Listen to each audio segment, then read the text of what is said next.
Consciousness raising, in which you will talk about personal experiences without broad analysis, will accomplish the following. 1. Clean out your head. 2. Uncork and redirect your anger. 3. Teach you to understand other women. And 4. Discover that your personal problem is not only yours. According to radical lesbians, it is the primacy of women relating to women, of women creating a new consciousness of and with each other, which is at the heart of the women's liberation and the basis for the cultural revolution. Together, we must find, reinforce, and validate our authentic selves. As we do this, we find receding the sense of helplessness, of being cut off, of being behind a locked window, of being unable to get out what we know is inside. We feel a realness. We feel at last that we are coinciding with ourselves, with that real self. We begin a revolution to end the imposition of all coercive identifications and to achieve maximum autonomy in human expression. But can I just add here that I feel so conscious already. It's making me a little bit nauseous. I mean, I have so much on my mind. It's like I don't think I can stomach any more awareness. You know, all these social constructions and false paradigms. And then that creamy soup we had for lunch. Yeah. I think if I have to think over how I'm oppressed in my daily life, even a little bit more, I'm going to throw up. All right.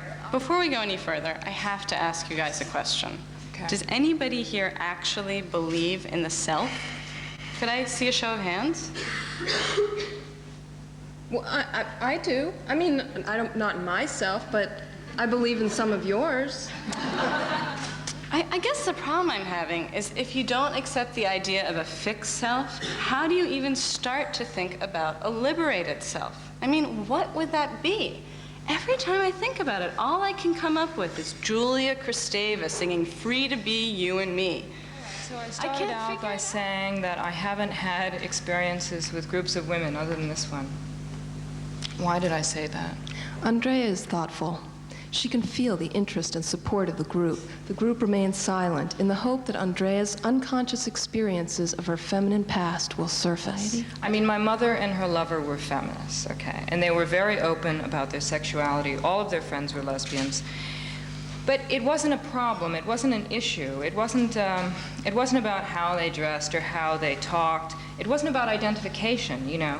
In a way, I never felt that I was supposed to be like them or like anyone else, for that matter.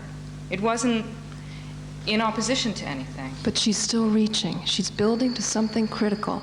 The woman category is dependent on oppositions. I mean, I had my stepmother. My stepmother was very feminine. And I would go and I would look at her fashion magazines and I would think, oh, is that how it's done? You know? I mean, I was 23 before I ever bought a bra. That's intimate. That's so revealing. I couldn't do it.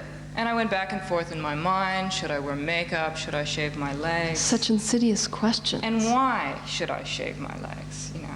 The motive, it had less to do with being attractive to men than with being able to see myself as acceptable within what I found to be defined as a community of women. I wanted that too. You know, it's really odd how that could happen so late and in such a self-conscious way. And with this group too, you know. I always looked at all of you and tried to figure out how it was done. If you think of a group as a space of identification or a space where an identity as a woman might be constituted, I looked at all of you and tried to figure out how it's done. And how is it? How is it done? You know, trying to figure out how to be a woman. Thank you. Thank you.